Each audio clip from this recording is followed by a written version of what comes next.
자, 드디어 상법을 들어왔습니다. 자, 상법은 상당히 이 법무사 시험에 쉬운 과목 하나가 없는데 상법도 아주 까다로운 과목입니다. 특히 저한테는. 제가 이런 일반 회사를 다녀본 적이 없잖아요. 그래서 어려워요. 특히 어음, 수표법 그런 걸 안 해봤기 때문에. 자, 그러니까 제가 강의 스타일이 아니고 같이 공부하는 의미로 이렇게 쭉쭉 정리해 나가겠습니다. 상법 총론, 상법의 개념은 형식적 의미의 상법, 실질적 의미의 상법이 있는데 이런 거는 빨리 넘어갈게요. 형식적 의미의 상법은 상법 말하는 거죠. 법전. 실질적 의미의 상법을 우리가 보통 쓰는 거죠. 기업법이라 그러고 상인과 상인, 상인과 비상인. 그 다음에 이야기하고 상법의 법원은 상법, 재정법이 있고 상관습법이 있고 자치법. 자치법도 정관도 법원이 됩니다. 그 다음에 약관. 그리고 약관에 대해서 고객 측에 책임을 부담시키는 조항은 축소 해석해야 되고 고객에게 유리하게 해석하되 약관 알죠? 우리가 보통 보험 뭐 쓰게 되면 이런 건 별로 중요하지 않고 법원의 적용 순서는 제일 빨리 그 특별법 우선이니까 자치법이 제일 먼저 적용되죠. 정관. 그 다음에 상사자치법, 상사특별법, 그 다음에 상법, 상관습법. 그 다음에는 이제 민법 쪽. 당연히 상법이니까 상법 쪽이 더 빨리 되고 상인. 자, 기업의 인적설비와 물적설비가 있는데, 크게 보면은, 잠깐만요. 어디 갔나?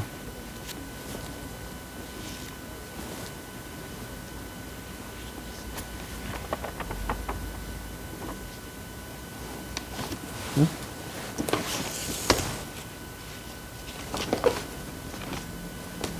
잠깐만요.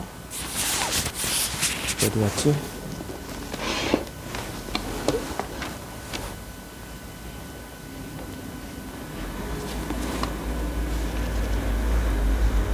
네, 여기 있네요. 인적 설비에는 상인과 상업 사용인, 물적 설비에는 영업소와 상호 이런 게 등등이 있는데 우리가 흔히 이제 상법에 들어오니까 용어가 좀 달라져요. 용어가.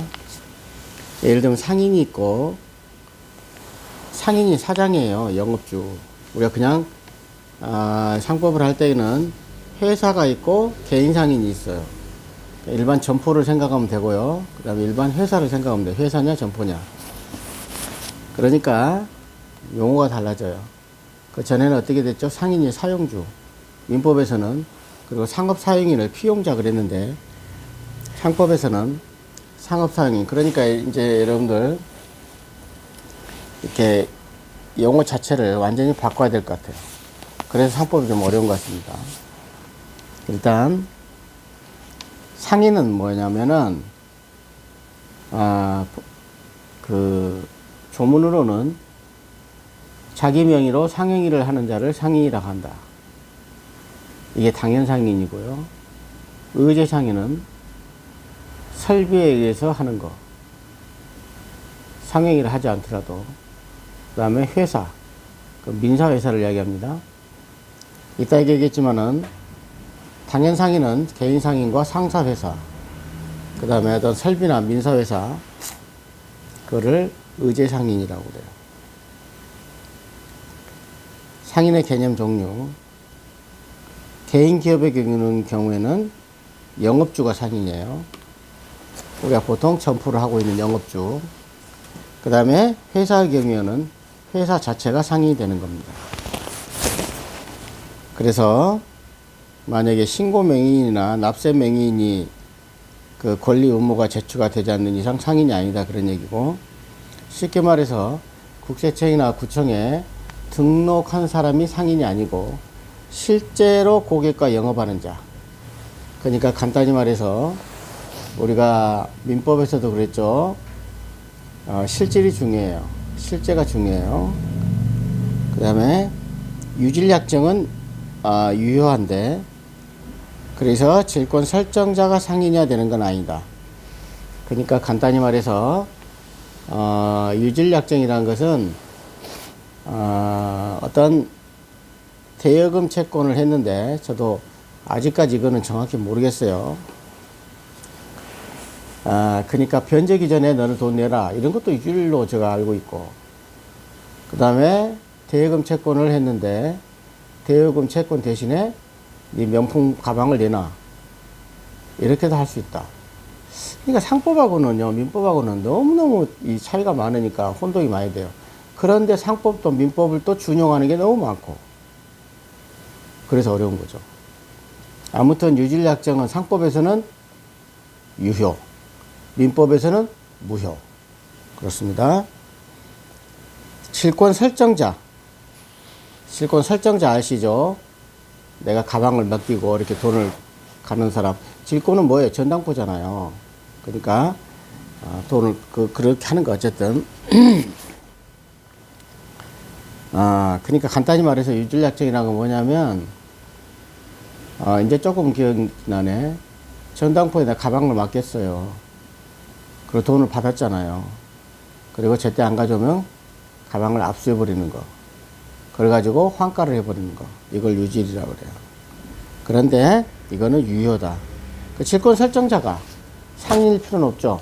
내가 상인일 필요는 없죠. 전당포 주인이 상인이어야 되죠. 이런 얘기입니다. 여기서는 꼭 전당포를 생각하십니다. 다시 한번 얘기하겠습니다. 여기다가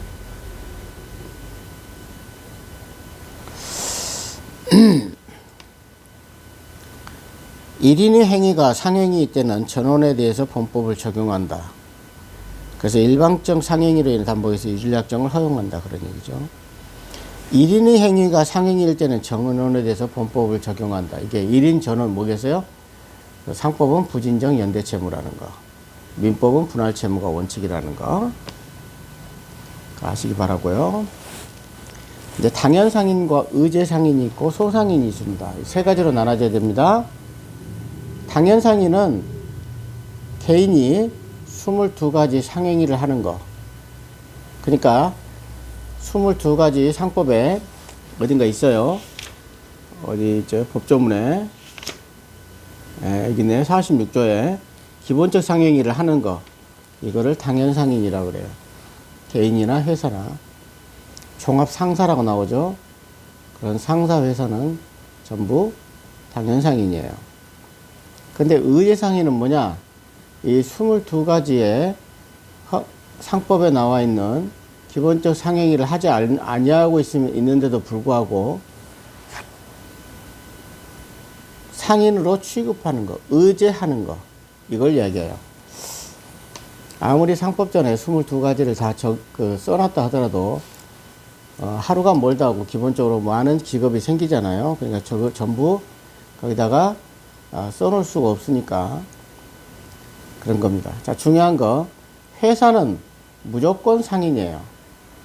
지금 민사회사라고 있고 상사회사라고 그러는데 22가지 상행위를 하는 거는 상사회사라고 그러고, 회사인데 22가지 기본적 상행위 외에 하는 거를 민사회사라고 그래요. 그러니까 회사, 민사회사도 회사죠. 상사회사도 회사죠. 상행위를 하든 안 하든 무조건 상인이란 얘기예요. 다시 한번 얘기했는데, 여기서 여러분들이 처음에 할 때는 상인이란 말은 아까 영업주 내지는 회사 자체입니다. 대표회사가 주체가 되는 게 아니에요. 무슨 얘기냐면은 법인이 있잖아요. 우리가 일반인이 권리 능력을 이야기할 때 자연인이냐 법인이냐 이야기하잖아요. 법인이 당사자 능력이 있다는 얘기예요. 자연인이 당사자 능력이 있고, 자연인이 개인사인, 법인이 회사. 이걸 모르면은 굉장히 어려워져요, 또. 그러니까 이게 민법과 상법이 막 혼재되어 있는 거야. 근데 이름만 달라. 그래서 결국은 회사 자체가 당사자 능력이 되는 거예요. 이해하셨겠고. 자, 소상인인. 소상인은 무조건 회사가 아닌 거예요. 그거 중요해요. 1,000만 원 미만의 자본금을 가진 회사가 아닌 자. 이게 소상인이요. 지상상상이 적용되지 않습니다. 지배인, 상호, 상업등기, 상업정보, 지상상상. 그래서 소상인은 개인상인만 해당돼요. 회사는 안 돼요. 이해하셨죠? 그 다음에 이제 상행위가 뭐냐, 이제 이런 얘기 나오는데, 상행위는 그거죠. 영리성 목적으로 하는 거죠. 그 다음에 뭐, 기본적 상행위로 매매, 이렇게 나왔는데, 자기가 재배한 사과를, 상행위냐 아니냐, 상행위가 아니란 얘기죠. 자기가 재배한 사과를 사과 판매상에 위탁 판매한 자는 자기 재배한 사과를, 농부죠. 농부는 상인이다 아니다? 아니다는 얘기죠. 뭐 그런 얘기예요. 도매상은 상인이고. 그 다음에 아침이라 목이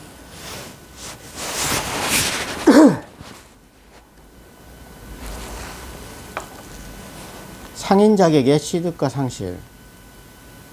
같이 보면서 할 겁니다. 자연인의 경우하고 법인이 있을 거 아니에요? 자연인이 개인상인 말하는 거죠. 자연인. 여기서 또 자연인이라고 그러네. 개인상인을 말하는 거예요. 그 다음에 법인. 자연인은 예를 들면은 그 준비 행위를 객관적으로 인식할 때, 이때부터 상인 자격을 취득하는 거예요. 간단히 말해서 우리가 식당을 열라고 그럴 때 은행에 가서 돈을 꿔요. 없으면 그 자금 차입 행위, 이거를 은행에 봤을 때 이거 돈 어디다 쓰느냐 그럴 때 저 장사하려고요, 이럴 때부터 상인 자격을 취득해요. 개업을 해가지고 그거를 등록증을 할 때가 상인 자격을 취득하는 게 아니고, 영업행위를 통하여 영업의사가 객관적으로 나타났을 때, 거래 상대방에게 영업의 준비행위라는 것이 인식되었을 때 상인 자격을 취득해요. 이해하셨죠? 그 다음에 영업을 위한 보조적 상행이라고 그래요. 이거를 영업을 위한 보조적 상행이라고 합니다. 이 준비행위를.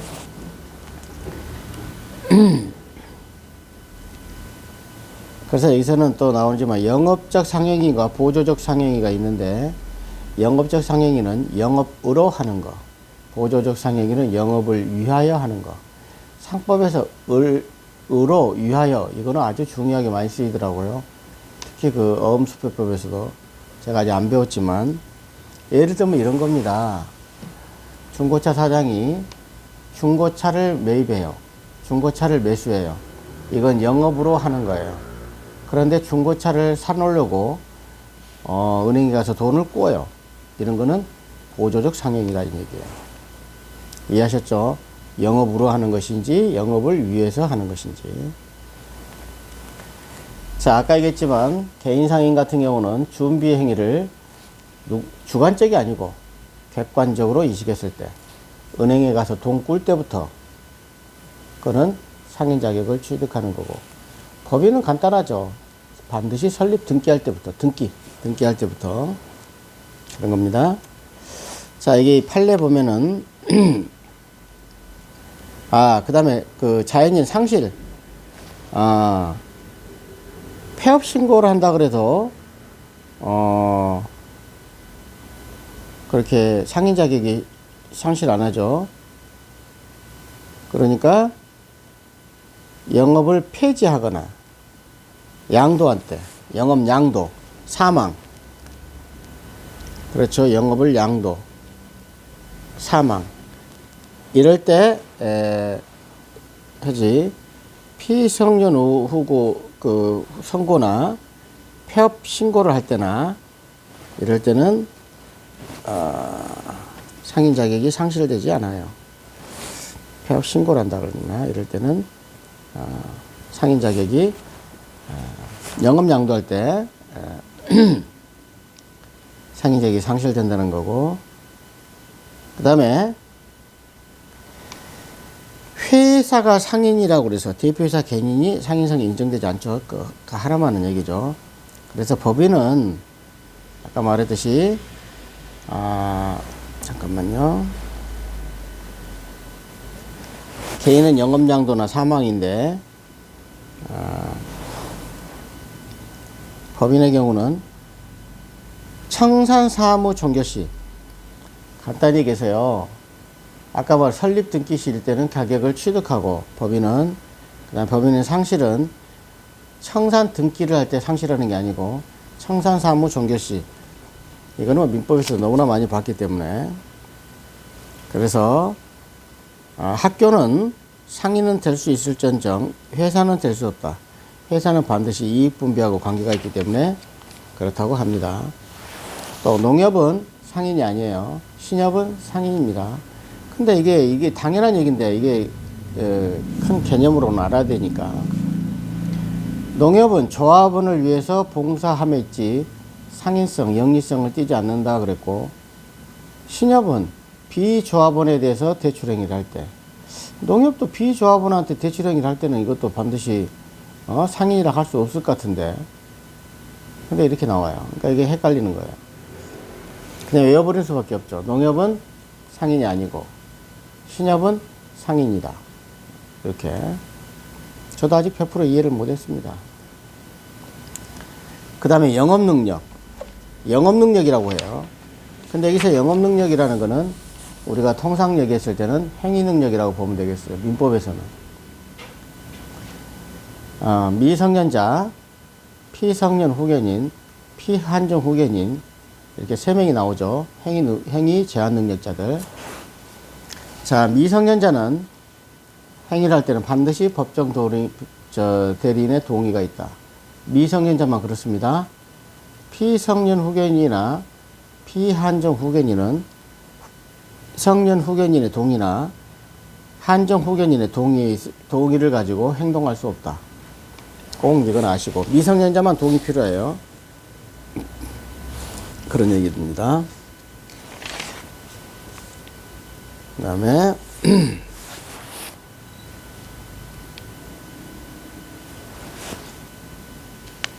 상인과 인적설비까지는 끝내겠습니다. 지금 인적설비입니다. 상인과 상업사용인. 민법 같으면은 사용자와 피용자 이런 건데 상업사용인이라고 씁니다. 용어를. 그러니까 여러분들 저도 아직 상법을 잘 모르지만 용어를 다르게 쓴다는 것을 꼭 알아두셔야 할 것 같아요. 상업사용인. 그러니까 종속성이 있잖아요. 그 다음에 수권행위, 대리권이 존재한다. 그래서 지배인이 있고, 크게 보면 부분적 포괄 대리권을 가진 사용인이 있고, 물건 판매 점포 사용인이 있어요. 지배인과 부포사, 물판사, 이렇게 줄여서 이야기하겠습니다. 이제 자, 영업주를 대리해서 법률행위를 하게 돼요. 대리인이라는 얘기죠. 상업사용인은 대리인. 간단히 말해서 이 세 가지. 그러니까 약간 민법상에, 그러니까 대리인이기 때문에 피용자인 것 같으면서 아니고 대리인, 뭐 하여튼 대리인인 거죠. 비영업적인 부분을 담당하는 사실행위만 하는 것은 기술적 보조자는 상업사용인이 아니다. 자, 지배인입니다. 간단히 말해서 대리인을 생각하면 되는 거예요. 대리인. 은행지점장을 생각하면 되고, 은행지점장은 재판의 모든 걸 할 수 있어요. 제일 중요한 건 재판상 처리도 할 수 있다는 거예요. 중요한 거예요. 이따이지만 부포사, 물판사는 재판상 행위를 하지 못해요. 농해협동조합 상무, 은행 출장소장도 지배인에 속하는 거고. 자, 지배인의 선임 및 정임. 선임권자는 영업주죠. 당연히. 그리고 지배인은 다른 지배인을 선임할 수 없죠. 돈급인데 뭘 선임하겠어요. 영업주가 대리권을 수여하는 거죠. 그 다음에 감사는 지배인의 직위를 겸하지 못하겠죠. 당연하죠. 감사는 항상 뭐 해야겠어요? 별개죠. 그 다음에 종임. 지금은 선임이고, 지배인이 종임되는 거는 지배인의 사망. 그죠? 지사성파. 그렇게 해야 됩니다. 지사성파. 지배인이 사망해야 돼요. 본인이 사망해야지 종임되는 것이지, 영업주가 사망한 건 아닙니다. 성년 후계 개시, 파산. 이런 겁니다. 그래서 영업주가 사망하더라도 소멸되지 않는다는 얘기예요. 민법에서 대리권은 본인이 사망하거나 대리인이 사망했죠. 근데 여기서는 본인이 사망은 필요 없다. 그런 얘기고, 등기는, 지배인 등기는 본점 또는 지점에 등기해야 돼요. 이게 오직 또는이란만 처음 나옵니다. 본점에다가 등기해도 되고, 혹은 지점에다가 등기해도 돼요. 보통 상업에서 등기할 때는 본점 및 지점이에요. 본점 및. 근데 여기서는 본점 또는 지점. 그 다음에 재판상 재판의 모든 행위를 할 수 있고, 그 다음에 그 지배권의 범위는 당연히 영업주의 신분상 행위, 영업주의 개인 재산 처분 행위, 양도, 상호 변경, 파산 신청 등은 할 수 없겠죠.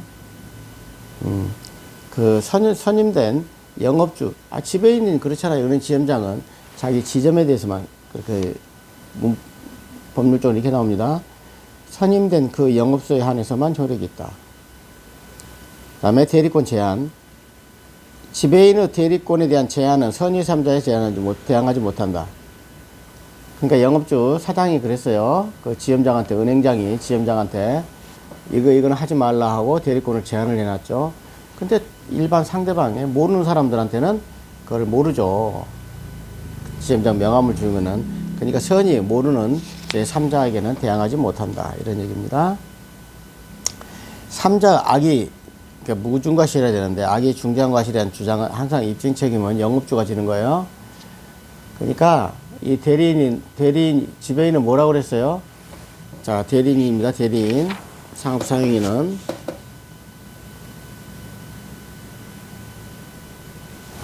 왜 대리인의 이것도 민법에서 또 돌아갑니다. 대리인이 행한 모든 법률적 효과는 누구한테 기속하죠? 본인한테 기속해요.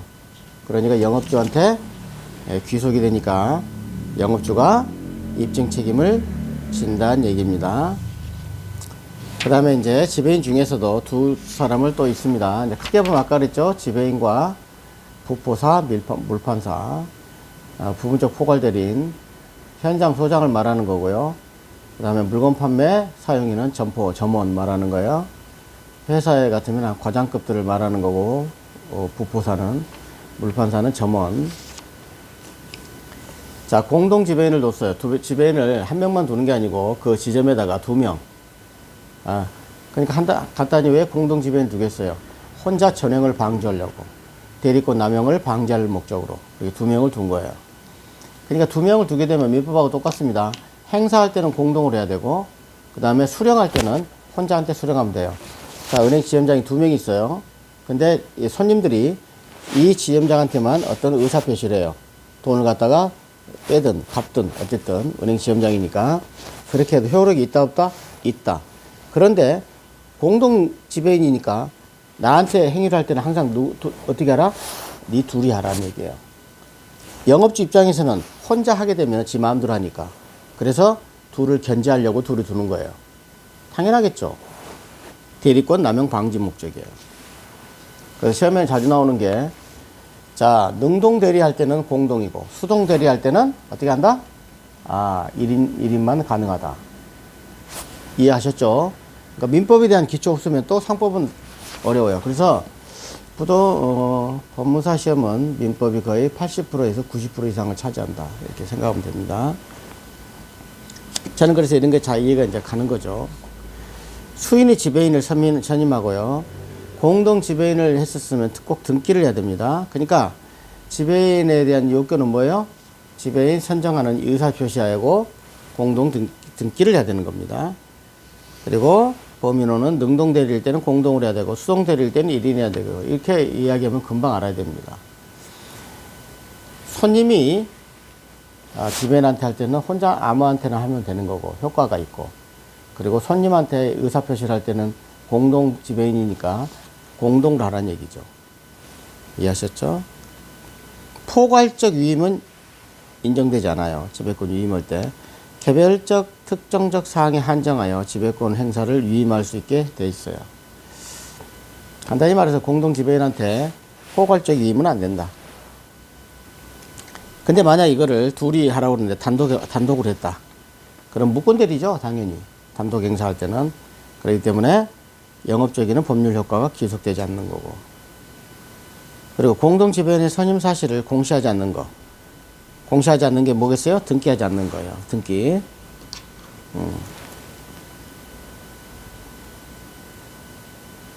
등기를 안 했을 때는 영업주는 책임을 져야 되겠죠.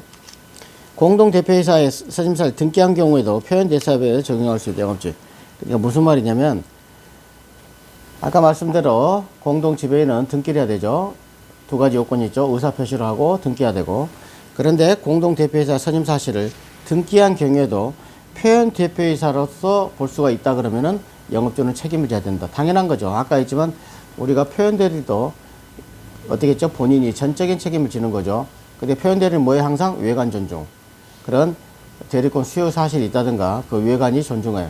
본인이 묵인했다든가 이럴 때 그런 단독 지배인으로 오인할 수 있는 외관이 있었을 때는 영업주가 책임을 진다. 이런 얘기예요. 그러니까 이 말을 굉장히 어려워요. 이렇게 해볼까요? 공동 지배인의 선임 사실을 공시하지 않은 경우 추인, 표현대리, 사용자 책임이 성립하면 영업주는 책임을 져야 한다. 특히 표현대리에 관하여 공동대표이사의 선임 사실을 등기한 경우에도 표현대표이사 규정에 의하여 적용한 바가 있다. 이거를 이해하셔야 될 겁니다. 그 다음에 이제 표현대리가 나와요. 표현지배인입니다. 아까 말했지, 지배인은 전부 뭐라고 그랬어요? 대리인. 그러니까 대리권이 나하고 똑같아요. 그래서 아까 이제 표현대리하고 똑같습니다. 표현대리와 대리인하고 표현지배인이든. 자, 공동지배인 끝났어요. 표현지배인. 표현지배인은 뭐겠어요? 반드시 지배인인 것처럼 외관을 형성해 있다는 얘기죠. 지배인이 아니면서. 당연히 그런 겁니다.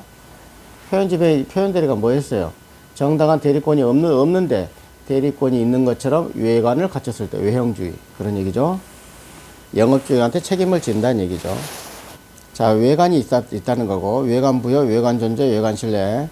영업주는 명칭을 사용을 허락해야 돼요. 묵시적으로 방치한 것도 포함되는 거죠. 대리권 수요 표시가 있어야 되죠. 그래 똑같은 겁니다. 한 명의 회사에게는 그 외관을 부여하는 거는 표현지배는 대표사원. 그 다음에 여기는 대표 이사를 기준으로 하는 거고.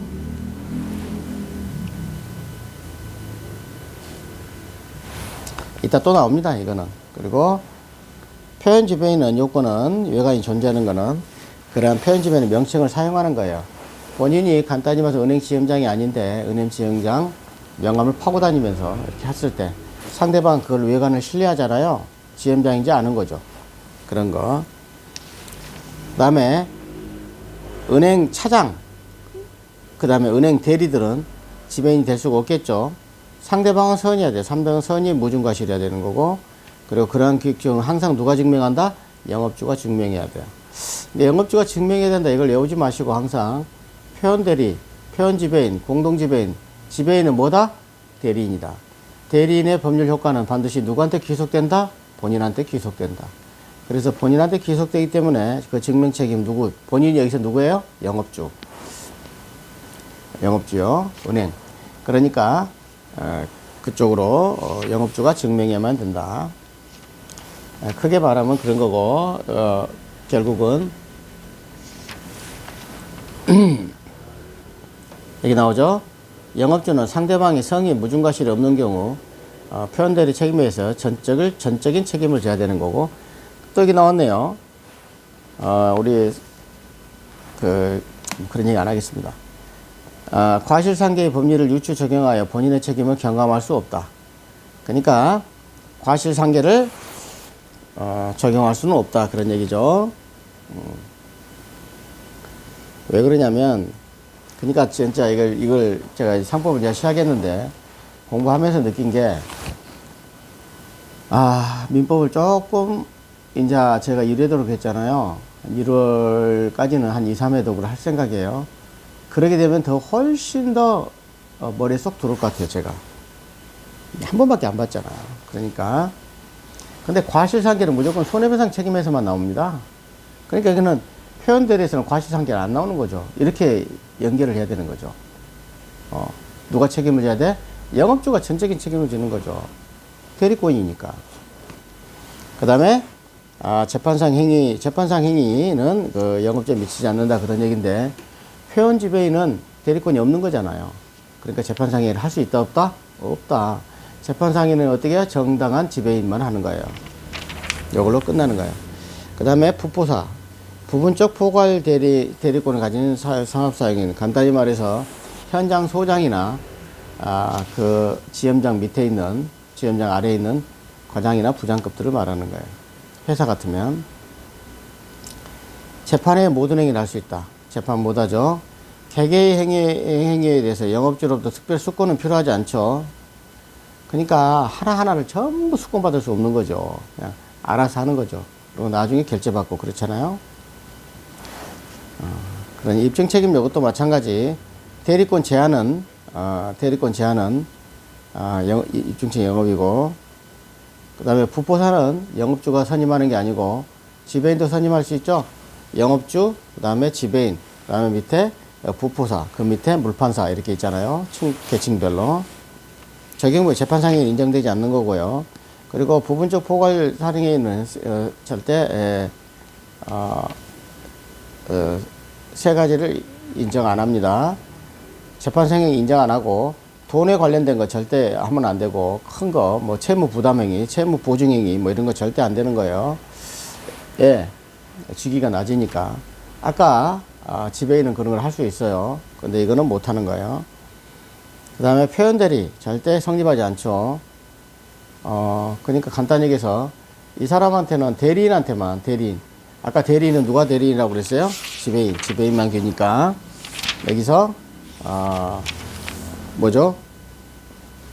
물판사, 부판사는 대리권이 없어요. 간단히 해서 표현대리도 인정하지 않는 거예요. 그 다음에 물판사, 물건 판매, 점원이란 말이에요. 점원이란 것은 그 매장 안에서만 활용되는 거죠. 매장 안에서. 그 외관 존중지입니다. 남들이 봤을 때 저 사람이 거기 안에서 일하고 있으면 점원인 줄을 그냥 외관을 보고 추정하는 거죠. 그런 걸 이야기합니다. 외관 존중주의. 적용 범위는 물건 판매, 점포, 전부 얘기인데 판매만 하는 것이고 영업자금의 차음이나 대여 이런 것도 할 수 없겠죠. 돈에 관련된 거 할 수 없겠죠. 당연히 표현대리 성립 안 할 것이고, 간단히 상대방 선의해야 되고, 저기서 죽고 싶죠. 점포 내에서만 해당되는 거예요. 점포 밖에서는 해당 안 됩니다. 밖에서 하는 거는 여기 또 판례가 나왔는데요. 백화점의 외무사원은 물건 판매 점포 물판사가 아니므로, 그러니까 점포 밖에서 행위하는 거, 백화점 내 밖에서 막 물건 놓고 파는 사람 있죠. 그 사람은 물판사가 아니라는 얘기입니다. 그래서 물판사는 반드시 그 장소적 제한이 있다. 여기까지 끝나네요. 상업사용인의 의무가 있어요. 의무는 크게 보면은 두 가지. 경업금지와 겸직금지라고 보면 되겠습니다. 업에다가 동그라미 치면 되겠어요. 저는 그렇게 외웁니다. 금지. 그러니까 상업사원이 내 밑에서 일하고 있었어요. 자, 생각해봐요. 저도 사업을 하니까 나한테 일하고 있는데 금방 그 옆에다가 가게를 차려. 그것이 경업금지예요. 업종을 똑같은 업종을 하면 안 되겠죠. 왜? 내 비밀을 다 가져갔으니까. 그 다음에 직책을 가져가 버리는 거. 그러니까 선생님은 책상이라고 그러는데 다른 회사로 이직한다든가 그런 얘기죠. 자, 간단히 말합니다. 그 옆에다가 똑같은 동종 업종을 하지 말라, 영업을 하지 말라. 이게 경업금지. 겸직금지는 그런 동종 업종이 아니고 본인이 그런 회사를 차리는 게 아니고, 이거는 이건 차리는 거죠. 그 다음에 겸직은 뭐예요? 그 회사를 차리는 게 아니고 몸만 빠져나가 직을 나가는 거 이해하셨죠? 경험은 뭐야? 점포 그 다음에 겸직은 책상만 바꾸는 거야. 이해하셨죠? 이거 이렇게 정리 안 하면 굉장히 어렵다니까요, 제가.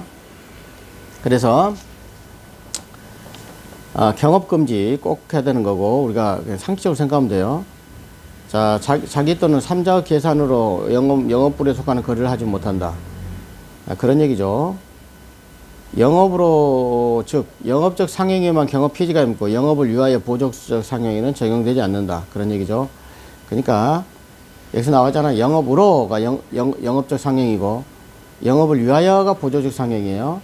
영업으로 하는 것은 직접 저희가 식당 같으면 음식을 파는 거를 영업적 상행이, 보조적 상행에는 그거를 식당을 영업해서 자꾸 코로나 때문에 안 되니까 은행에 가서 돈을 차용해 오는 거, 이거를 보조적 상행이.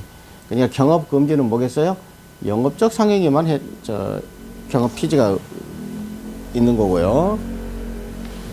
보조적 상행에는 적용되지 않죠. 잘못된 얘기다. 제가 영업적 상행에만 해당되고요. 영업을 위하여 보조적 상행에는 해당이 안 됩니다. 영업적 상행에만. 여기 또 자기 또는 삼자 계산으로 영업주의 불이익을 하지 못한다, 이런 얘기인데, 자기 또는 삼자 계산. 그러니까 상법은 일반 민법하고, 민법은 용어가 제 입장에서는 용어가 서투른 게 하나가 없어요. 근데 상법은 다 서툴러요, 지금. 제가 다 이해가 잘 안 되는 부분이 많아요.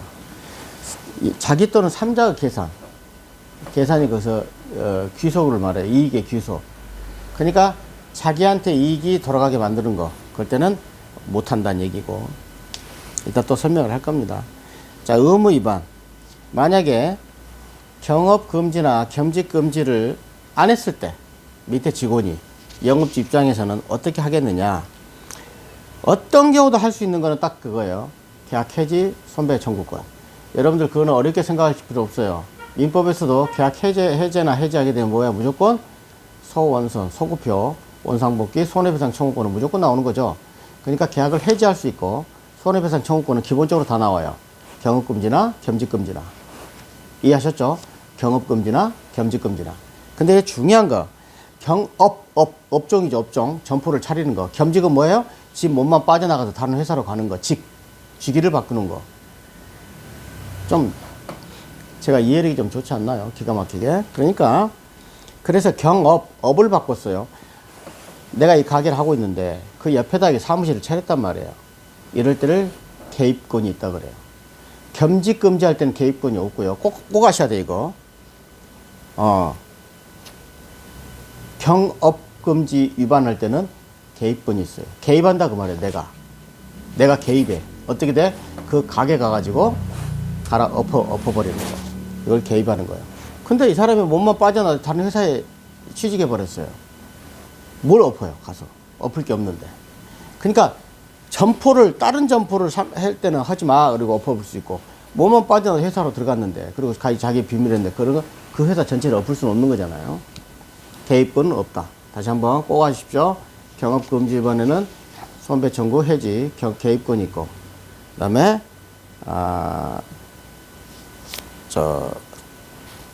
겸직금지에는 개입권이 없다. 이해하셨죠?